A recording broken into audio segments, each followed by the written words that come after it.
This tent could be the most exciting piece of gear that I'm testing all year, and I'm going to be testing it in winter conditions along with 3 other items that could be game changers for winter camping by solving some of winter camping's biggest problems. In addition to the tent, I'm going to be seeing if this Rab sleeping pad can become the warmest pad I've ever tested. I have a new stove from Primus that could become the new go-to for winter camping stoves, and a headlamp that could be both ultralight and extremely bright and long-lasting, perfect for winter. The forecast is calling for an overnight low of about minus 12 degrees Celsius, and the winds are supposed to pick up to about 40 kilometers an hour tomorrow morning, with a little bit of snow potentially overnight. Those conditions should be perfect for testing all this gear. The tent is the Tarptent Arcdome 1 Plus, and it claims to be heavy snow and strong wind ready without any additional trekking poles needed, and then also claims to have a versatile and roomy interior. I'm really excited for a winter tent that only weighs 1,500 grams and has the potential to be bomb-proof. I've used the Arcdome 2 in a lot of very extreme conditions, and it's held up extremely well, and the Arcdome 1 Plus looks even better. It uses a 30 denier polyester fly, 30 denier nylon floor, and then I have the one with DAC 9.3 aluminum poles, which I think are a good balance between weight and strength. There are other options though that you can get, like thicker poles as well as carbon fiber ultralight poles. I have the partial solid inner, which I think is a good balance of breathability while also having really good wind and snowdrift protection. You can also get a fully solid inner and then a 2-person inner, which doesn't allow for any vestibule space. There's 3 questions for the Arcdome that I want to answer on this trip. The first one being, how much storm potential does this tent truly have? The second question is, how functional and usable is the interior space design? And then third, who is this tent for? What kind of conditions is this tent really going to shine in? Right off the bat, after setting the tent up, I can tell that it's going to be pretty stormworthy. This tent is kind of crazy. Just pushing on the top, there's really no give to it all. I bet I could sit on this tent and it wouldn't break. I'm not going to because I still need to sleep in it tonight, but it's extremely stable after my initial setup. I currently have it set up using 12 of the stakeout points, but it has the potential for 20 stakeout points. You have 3 stakeout points along each pole side and then another 2 for each panel. You have this really cool stakeout point on each panel where you have this lower attachment point and then this mid panel attachment point, and you only need 1 stake in order to stake out and have pull on both of these points, which is really cool. You could also add a second stake if you added a piece of guy line cordage to this middle panel loop, pull that out, and then really stabilize these panels. But I'm really hoping the wind picks up overnight and then into tomorrow morning, and we really see how this tent can handle a little bit of wind. As we open up the single big door on this tent, you get your first look at the inner, as well as the weird shape of the inner. So it's a pretty big tent. You could fit a 30-inch wide pad inside if you're no problem, then still have room left over for extra gear. But what Tarptent did in order to provide vestibule space, instead of cutting off a corner like with the Arcdome 1 Plus, they have a dip in the middle here, which is kind of interesting because it creates 2 storage spaces inside the tent, one at each corner where you could store your pack if you wanted to or any extra gear. And then you still have space on the outside of the tent in this vestibule for any gear that you don't want to bring inside your tent with you, like your boots or your pack. I'm not sure what I think about this design that Tarptent went with. I'm going to probably have to test it out, see how I like it over the course of the night, and then report back tomorrow morning while we also do a little bit more of a wind test. On the inside, you have 3 pockets. You have 1 big pocket on this side that's kind of elevated in the mesh area, and then you have 2 littler pockets that are right at the top at the peak of the ceiling there. I do wish there was a second big pocket at the other end. It's just really nice in the wintertime to get your gear off the ground. And then I wish there was some pockets along the perimeter lower down to the ground, because I do find those useful for things I need throughout the night, like maybe lip chap or maybe a flashlight or something that I need to grab in order to go pee. For the sleeping pad, I'm going to be testing out the Rab Ultrasphere 7.5. They have a pretty long claim, so I didn't memorize it, but Rab says that it's an incredibly warm yet light and packable down air mat, ideal for fast-moving pursuits in extreme conditions. So pretty big claims. What has me excited about it is that it has the potential to not only be extremely warm, if it lives up to the 7.5 R value, especially relative to the Thermarest X-Therm, then it would be the warmest pad that I've ever tested. But then it could also be very comfortable because it uses vertical baffles and a really nice top material on it. Right off the bat, though, I'd say that Rab's a little bit off base with the weight and packability claims. It's not the bulkiest winter pad that I've ever seen, but it is pretty bulky, and it weighs 810 grams for the long wide version that I have here, so quite a bit heavier than the X-Therm. Let's get it set up and inflated, and I'll tell you what my questions are with this pad and then how I'm going to test it. There's 3 questions that I'm looking to answer on this trip with the Hypersphere.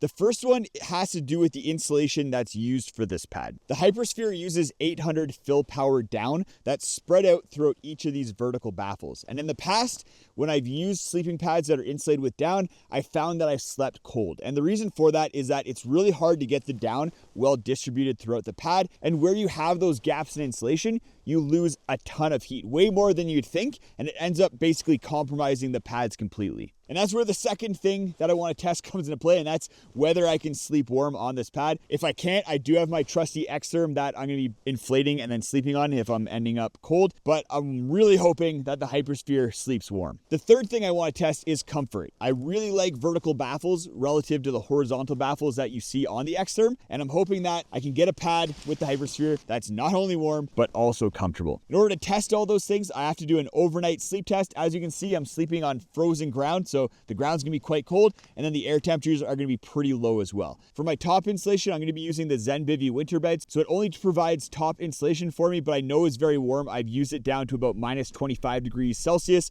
and I was toasty warm. So it's more than enough to deal with the kind of air temperatures that we're gonna be seeing and should support the Hypersphere really nicely. I'm really excited for the stove that I'm testing on this trip. It's the Primus Ulti stove system with the 1.7 liter pot.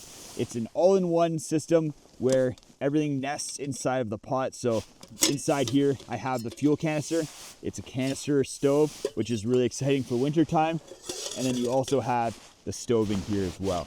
Primus claims that this stove is a wind-resistant and powerful stove meant for extreme environments like high alpine and deserts. Those are big claims, and they don't necessarily say that it's good for winter conditions, but everything points to the fact that this should be a really good winter stove. And what has me really excited about it is the fact that it's a remote canister stove with a preheating tube, but is also a radiant burner stove. So what that means is that you can use this in really, really low temperatures. Theoretically, you should be able to use this stove down to about minus 30 degrees Celsius. And what the radiant burner does is really improves efficiency, wind performance, and also noise. This should be a very quiet stove. Up until now, I've primarily used two stoves in wintertime. I've used a canister stove in the MSR Wind Pro 2, but then when the temperatures get really low, I start switching over to the MSR Whisper Light, which uses liquid fuel. With the Wind Pro, you get all the ease of use and convenience of a canister. It's also very lightweight, but then with the Whisper Light, you get very good performance at very low temperatures. In order to test the Primus Ulti, I'm gonna do a boil test of 1 liter. So I'm gonna see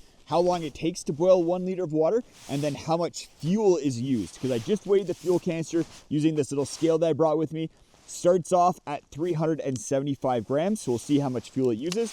But then I'm also gonna be comparing it to the MSR Wind Pro 2, that other canister stove that I mentioned earlier. And I'm gonna see how long it takes to boil 1 liter of water and then how much fuel it uses to see how the Primus compares. Luckily, it's still early winter and there's a creek flowing, so I'm not gonna have to melt snow. So I'm gonna go grab some water in both these pots and then we'll get going on the boil test. So I got my water.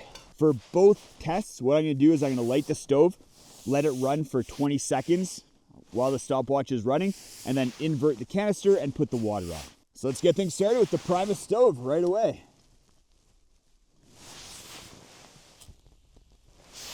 So right now, 17 seconds, 18 seconds. I can start to see the radiant burner going here. So then we'll get the pot on, invert the canister, and there we go. For both tests, I'm gonna have the valve fully open in order to just make it so that both stoves are running at full capacity. It's just about to start a rolling boil. And you can hear and you can tell because all of a sudden tons of steam's gonna start coming out through the vents there. Yeah, there we go. So turn it off, double check, yep, rolling boil, okay. So that was 4 minutes and 21 seconds. So pretty good. I'm curious to see how long the Wind Pro takes. We're gonna take off the canister now and then we'll put it on the scale here and see how much it weighs. 361 grams, we'll round up. So that's 14 grams of fuel that was used. Let's get the Wind Pro set up and we'll see how it does. Just to note, there was very little wind during that test, so I don't think that was much of a factor. Just got the Wind Pro all set up here. Let's start things off.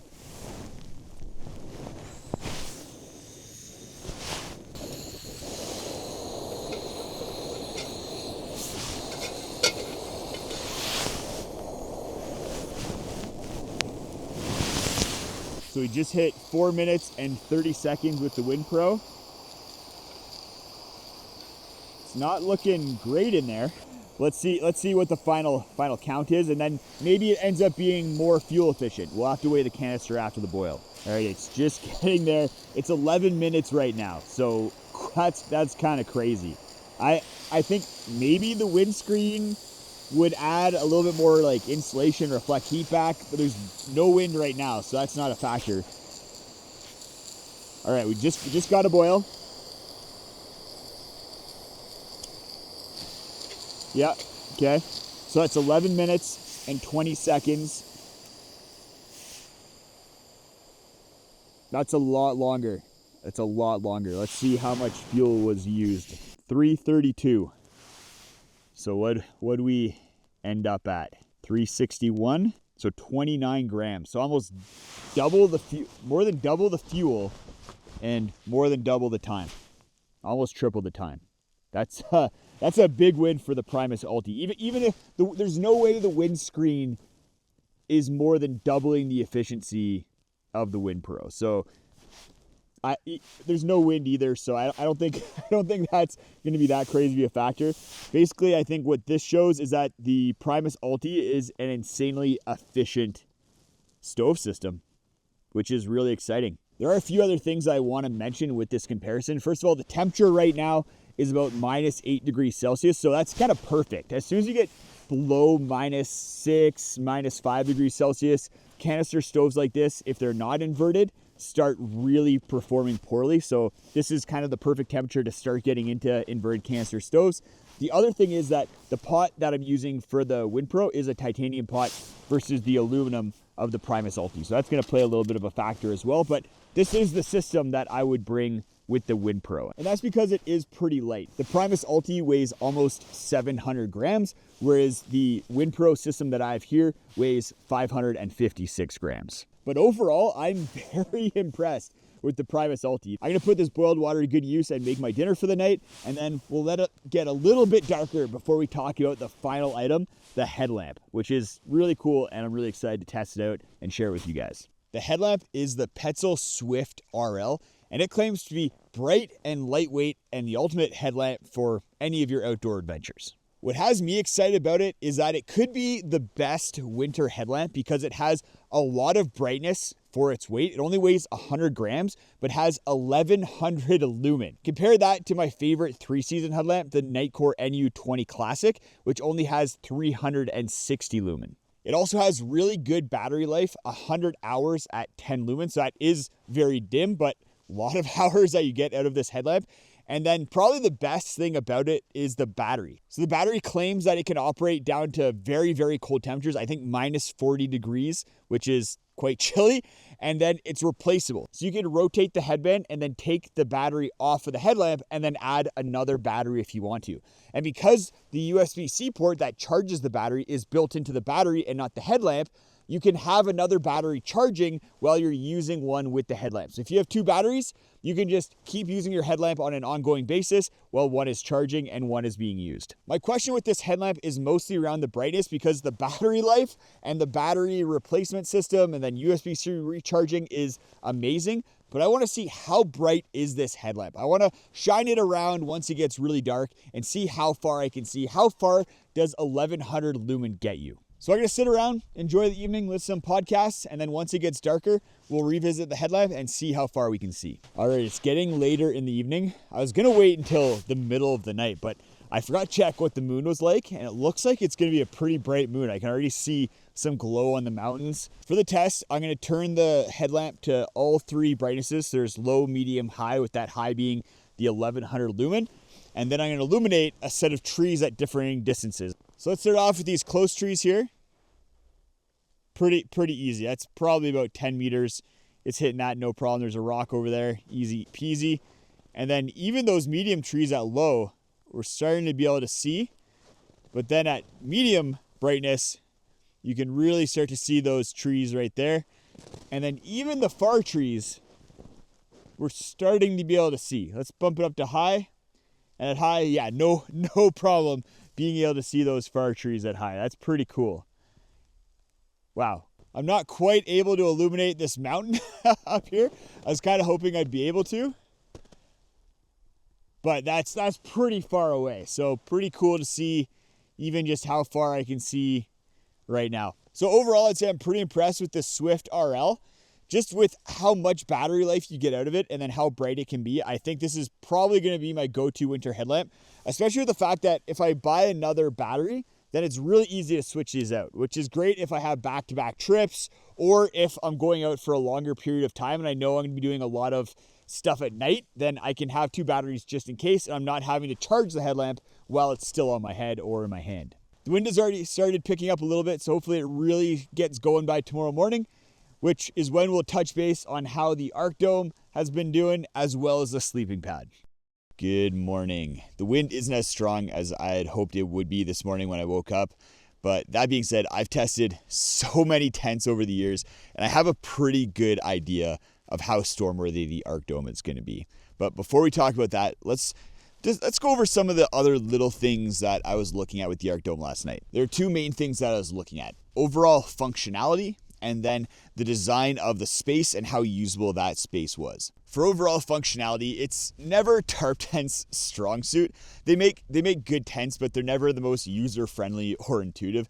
And I found that to be the case with the Arcdome last night as I was using it, especially with the doors. The doors, they work, they get the job done, but they're just a little bit fiddly and not quite as smooth as I would have liked. As well, my intuition with the pockets was right on. I really do wish that there was a second big pocket on the other side of the inner here, and then some sort of little pocket along kind of the lower edge of the tent, because last night I didn't have anywhere to put the little things that I might need access to throughout the night, like my headlamp, earplugs, lip chap, things like that. I had to be reaching up and grabbing them from the little pockets on the ceiling, which kind of opened up my sleep system a little bit and let out some hot air. For the floor design of the tent, I was pleasantly surprised. I didn't really have any expectations going into it, but I actually really liked having the dual storage corners. I was able to put all of my big stuff and stuff that I didn't really need access to at the foot end in kind of the bigger corner. And then at the littler corner on this side, I kept all the little things that I might need access to, like extra gloves, mitts, layers, things like that I just wanted to have close to my head and close to my reach. The vestibule storage is also really good. I was able to lay down my pack and it had full coverage, and then I just stacked stuff on top of it, and that allowed me to easily get in and out of the door on the other side. The door really is designed to only be accessed from that one side, just the way it opens up, and I think that's why they made it so that the vestibule is a little bit bigger on this one side where I currently have all my gear. As far as stormworthiness goes, I think this tent has the potential to be the most stormworthy tent that I've ever used. With 20 stakeout points and then the 9.3 DAC aluminum poles, this thing feels so solid. When you push on top, no problems. When you push on the side, no problems. It has tons of support for all the panels. It really seems like this tent is bomb-proof.